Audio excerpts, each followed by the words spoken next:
అందరికీ ఈ బర్డ్ చూడడానికి చాలా క్యూట్గా ఉంది కదా. ఈ ఫ్యామిలీ అయితే మా ఇంటి దగ్గర ఉన్న జామ చెట్టు దగ్గర నెస్ట్ ప్రిపేర్ చేసుకున్నాయి. ఆ నెస్ట్ ప్రిపేర్ చేసుకున్నప్పటి నుంచి వాటి సౌండ్స్తో మా ఇల్లు అయితే చాలా బాగుండేది. మాకైతే బాగా అలవాటు అయిపోయింది. మేమైతే ఇంట్లో ఉన్నాం, చూసుకోలేదు. వాళ్ళ మమ్మీ ఏమో ఫుడ్ తీసుకురావడానికి బయటకు వెళ్ళింది. అదే టైంలో కోతులు వచ్చి వాటి అందంగా కట్టుకున్న నెస్ట్ మొత్తం పాడు చేసేసింది. ఏంటో బా సౌండ్స్ వస్తున్నాయని బయటకు వచ్చి వస్తే అప్పటికే ఒక పిల్లని చంపేసింది. దీన్నైనా కాపాడుకోగలిగాము.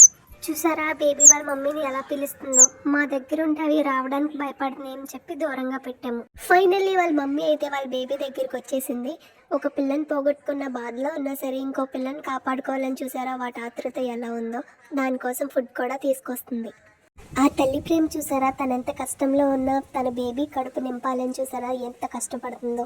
అలా ఫుడ్ పెట్టేసి మదర్ బర్డ్ అయితే వెళ్ళిపోయింది. మళ్ళీ వేరే నెస్ట్ ప్రిపేర్ చేసుకుంటుందేమో. ప్రస్తుతానికైతే ఈ బేబీ మా దగ్గరే ఉంది. అప్డేట్ కోసం సబ్స్క్రైబ్ చేసుకోండి.